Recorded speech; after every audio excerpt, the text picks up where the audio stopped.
Welcome to Cherry Explains. तो third episode यहाँ से स्टार्ट होती है जब शिंग वो एपिसोड डाउनलोड करके फाइनली अपने फ्रेंड्स के पास वापस पहुंच जाती है। लेकिन फिजिकली वहां होने के बाद भी उसका दिमाग कहीं और ही अटका हुआ था। बार बार उसके दिमाग में वही सवाल घूम रहा था, आखिर वो आदमी था कौन। कल रात का सीन उसके दिमाग से जा ही नहीं रहा था, जब वो जोकर जैसे हाल में बाल बिखरे हुए तारों में उलझी हुई उसे चोर कह रही थी और वो लड़का उसने बिना कुछ बोले, बिना रिएक्ट किए बस इग्नोर किया और क्वाइटली वहां से चला गया। नेक्स्ट डे ऑफिस में काम करते हुए शी गुआंग को अपनी बेस्ट फ्रेंड जिंजी का मैसेज आता है। जिंजी फुल एक्साइटमेंट मोड में थी। वो लिखती है कि जिस नए बॉस के बारे में कंपनी में बातें चल रही थीं वो जीएम आज आ चुका है और सरप्राइज उसका डिपार्टमेंट डायरेक्टली उसके अंडर है। और हाँ, बोनस इन्फॉर्मेशन ये थी कि वो बंदा बहुत ज्यादा हॉट है। जिंजी मजाक में बोलती है कि तुम्हारी सारी प्रिडिक्शंस गलत निकली। शी गुआंग अभी ये मैसेज डाइजेस्ट ही कर रही होती है कि थोड़ी देर बाद उसकी नज़र उस नए जीएम पर पड़ जाती है और जैसे ही उसका चेहरा क्लियर होता है उसके पैरों तले जमीन खिसक जाती है, क्योंकि वो हैंडसम जीएम और कोई नहीं बल्कि वही लड़का था जिसे कल रात उसने चोर बोला था। उसको देखते ही शी गुआंग का कॉन्फिडेंस जीरो हो जाता है। वो जिंजी से बोलती है, मुझे लगता है मेरा करियर उड़ने से पहले ही क्रैश लैंडिंग करने वाला है। लेकिन ड्रामा यहीं खत्म नहीं होता। उसी वक्त शी गुआंग को एक कॉल आता है और पता चलता है कि कंपनी में एक बहुत बड़ी इमरजेंसी क्रिएट हो चुकी है। कुछ दिन पहले प्रोक्योरमेंट डिपार्टमेंट के लोग फाइनेंस टीम के पास आए थे। जल्दी में कुछ डॉक्यूमेंट्स पर सिग्नेचर करा लिए गए थे।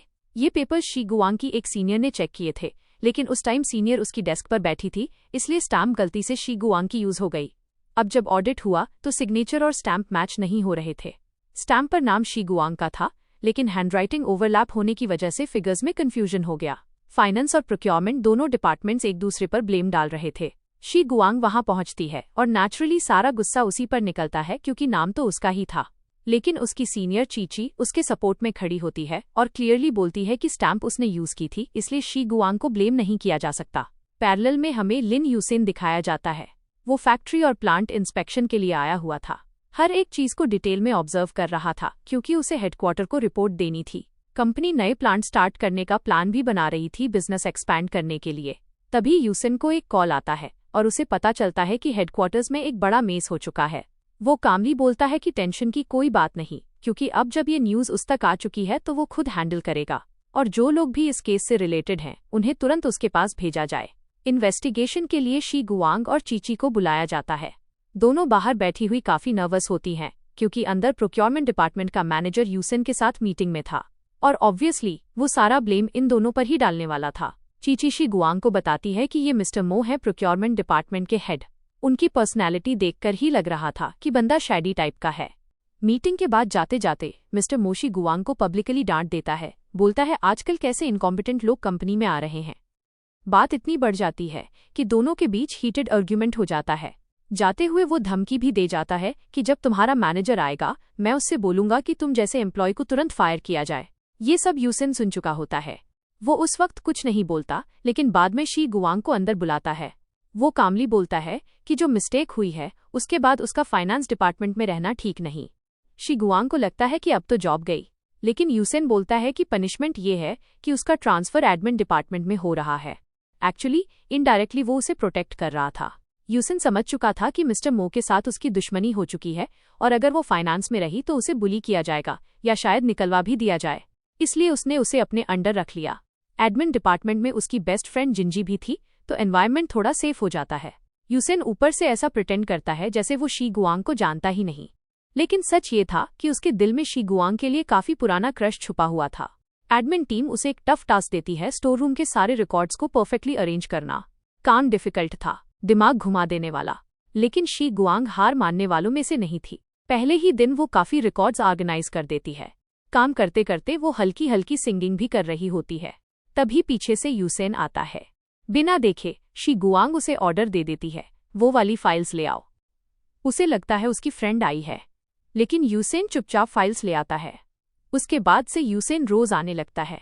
पूरा एक हफ्ता शी गुआंग रिकॉर्ड रूम में काम करती रहती है और यूसेन घंटों खड़ा होकर रिकॉर्ड्स चेक करता रहता है। ऑफिस में गॉसिप शुरू हो जाती है। लोग बोलने लगते हैं कि यूसेन उस लड़की को प्रोटेक्ट कर रहा है, इसलिए उसे अपने डिपार्टमेंट में रखा है।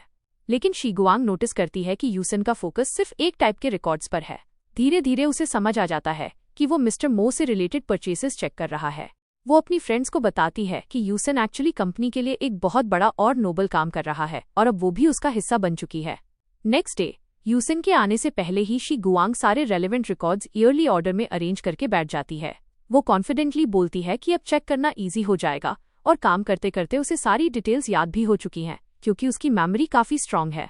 ये सुन के यूसन जेन्युइनली सरप्राइज्ड हो जाता है और मन ही मन सोचता है इसकी मेमोरी इतनी अच्छी है और मैं इसे अभी तक याद भी नहीं हूँ।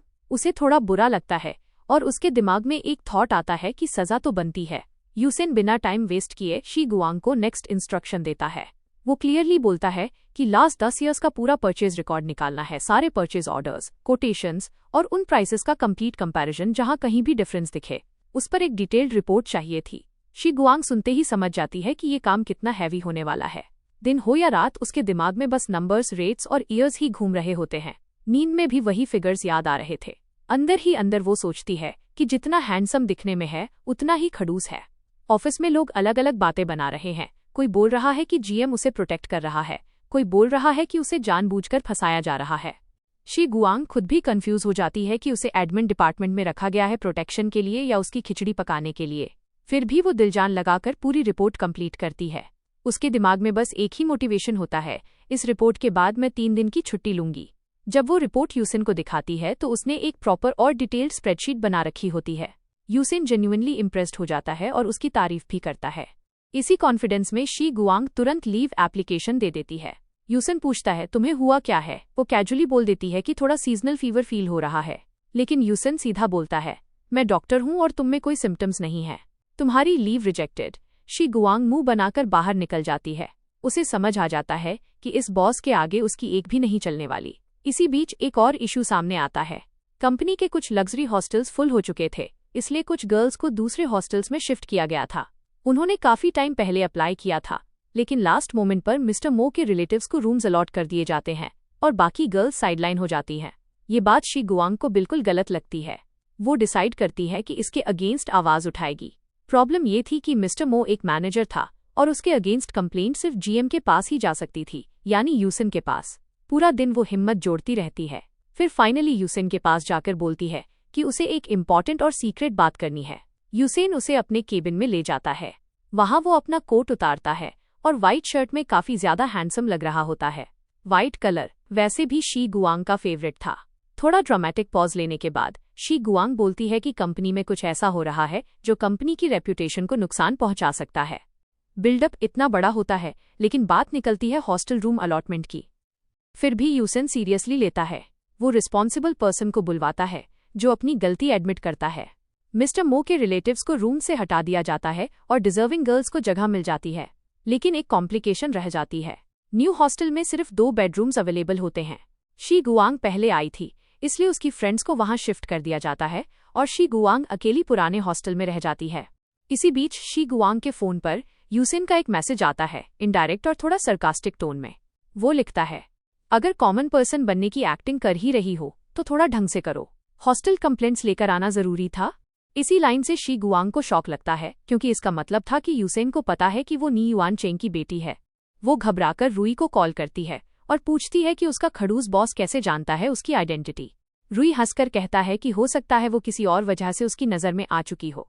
शी गुआंग खुद भी सोचने लगती है कहीं उसने उसके खिलाफ कोई ग्रज तो नहीं पाल लिया। इसी के साथ हमें कंपनी की इंटरनल पॉलिटिक्स भी दिखाई जाती है। यूसन के ग्रैंडफादर कंपनी के चेयरमैन थे और उनके काफी रिलेटिव्स कंपनी में हाई पोस्ट्स पर काम कर रहे थे। हर कोई पावर अपनी तरफ खींचने की कोशिश में लगा हुआ था। फिर सीन शिफ्ट होता है बैंक की तरफ। जुआंग शू के बॉस उसे ऑर्डर देते हैं कि शेंग ग्रुप के प्लांट का विजिट करे, फैक्ट्री इंस्पेक्ट करे और फिर ऑडिट रिपोर्ट प्रिपेयर करे। जब तक ऑडिट क्लियर नहीं होता, पेमेंट होल्ड रहने वाली थी। यूसन को जब पता चलता है कि जुआंग शू आ रहा है तो वो तुरंत पहचान लेता है। वो वही लड़का था जो शी गुआंग के लिए सीवी लेकर आया था, उसका ओल्ड क्लासमेट। यूसन क्लियरली बोलता है कि वो जुआंग शू से मिलना नहीं चाहता और उसे एडमिन डिपार्टमेंट में भी ना लाया जाए। साथ ही वो इंश्योर करता है कि शी गुआंग उस दिन फाइनेंस या एडमिन डिपार्टमेंट में ना हो, बल्कि इन्वेंट्री चेक के लिए दूर भेज दी जाए। लेकिन उसी वक्त कुछ गर्ल्स गॉसिप कर रही होती हैं और किसी के फोन पर मैसेज आता है कि आज हुयाब बैंक से एक बहुत हॉट बंदा आया है, जुआंग शू। नाम सुनते ही शी गुआंग का पहला प्यार जाग उठता है। वो बिना सोचे समझे उठकर भागने लगती है, सीधा मेन डिपार्टमेंट की तरफ, जैसे कोई फिल्मी सीन चल रहा हो। सब लोग उसे शॉक में देख रहे होते हैं। लेकिन जब तक वो पहुंचती है जुआंग शू वहां से जा चुका होता है। जैसे ही वो पलट कर देखती है, पीछे यूसन खड़ा होता है, पूछता है कि ये सब क्या ड्रामा था। वो गुस्से में पनिशमेंट देता है, पूरे हफ्ते अकेली इन्वेंट्री चेक करनी होगी। ये पनिशमेंट शी गुआंग के लिए नाइटमेयर बन जाती है। गर्मी, हैवी वर्क, स्टेयर्स चढ़ना उतरना, चीजें उठाना, सब कुछ। इसी दौरान उसके फोरहेड पर चोट लग जाती है। नेक्स्ट डे स्टेयर्स से गिरने की वजह से घुटनों, पैरों और कोहनियों पर चोट आ जाती है। फिर भी वो काम कंप्लीट करती है। वीकेंड आता है और वो सिर्फ सोना चाहती होती है, लेकिन उसकी फ्रेंड्स शंघाई घूमने का प्लान बना लेती हैं। नाम सुनते ही शी गुआंग का मूड चेंज हो जाता है और वो भी साथ चलने के लिए रेडी हो जाती है। फैक्ट्री के बाहर लिफ्ट लेने का प्लान होता है और लास्ट मोमेंट पर जो गाड़ी रुकती है वो यूसन की होती है। चाहकर भी मना नहीं कर पाती और उसकी फ्रेंड्स उसे फ्रंट सीट पर बैठा देती हैं। शी गुआंग पूरा रास्ता सोई रहती है। फ्रेंड्स यूसेन को बताती हैं कि वो कितना थक चुकी है और उसे चोट भी लगी है। यूसेन उसे सिटी एंटर करते ही ड्रॉप नहीं करता, बल्कि उस टेम्पल के पास छोड़ता है जहां वो घूमने वाली होती हैं। शी गुआंग उठती है, देखती है यूसन पास बैठा है, बिना थैंक्स बोले गाड़ी से उतरकर चली जाती है। टेम्पल में वो विश मांगती है, चाहे कुछ भी हो जाए, मेरा बॉस मेरी लाइफ से गायब हो जाए। शी गुआंग ने अपनी फ्रेंड्स के साथ कैफे में बैठकर थोड़ा रिलैक्स किया। वो बार बार बाहर देखती जा रही थी, शायद उसकी नज़र किसी फैमिलियर फेस को ढूंढ रही थी। फ्रेंड्स मजाक करते हुए बोलती हैं कि आज कोई हॉट गाय नजर नहीं आया। शी गुआंग को रियलाइज होता है कि पूरे वीक काम और केओस के बाद वो खुद कितनी ऑब्सेस्ड हो गई थी एक ग्लिम्स देखने के लिए, जैसे जब जुआंग शू का नाम सुना था। फ्रेंड्स थोड़ी देर में कैफे के प्लान को फॉलो करते हुए सिटी में घूमने चलती हैं और शी गुआंग को लगता है कि ये वीकेंड काफी रिफ्रेशिंग होगा।